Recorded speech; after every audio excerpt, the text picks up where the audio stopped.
এক ব্যক্তি রাস্তা দিয়ে যাওয়ার সময় হঠাৎ থমকে দাঁড়ালো।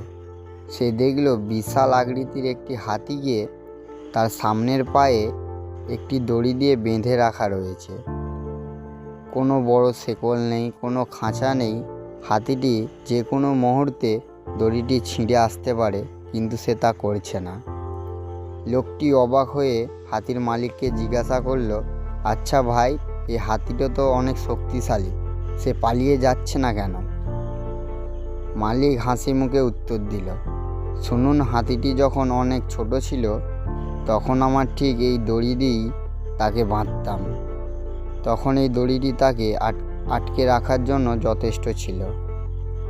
ছোটবেলায় সে অনেকবার পালানোর চেষ্টা করেছে, দড়িটি ছিঁড়তে পারেনি।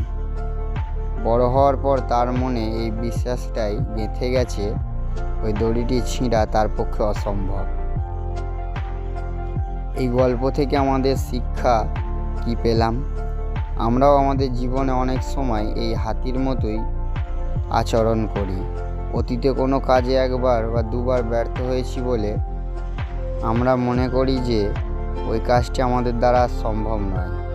আমরা পরিস্থিতির চেয়েও আমাদের নিজেদের তৈরি মানসিক শিকলে বন্দী হয়ে পড়ি।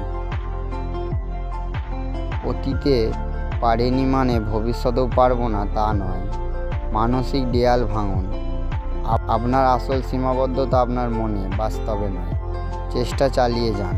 হাতিটি যদি একবার শেষ চেষ্টা করত, তাহলে সে কতটা শক্তিশালী তা বুঝতে পারত।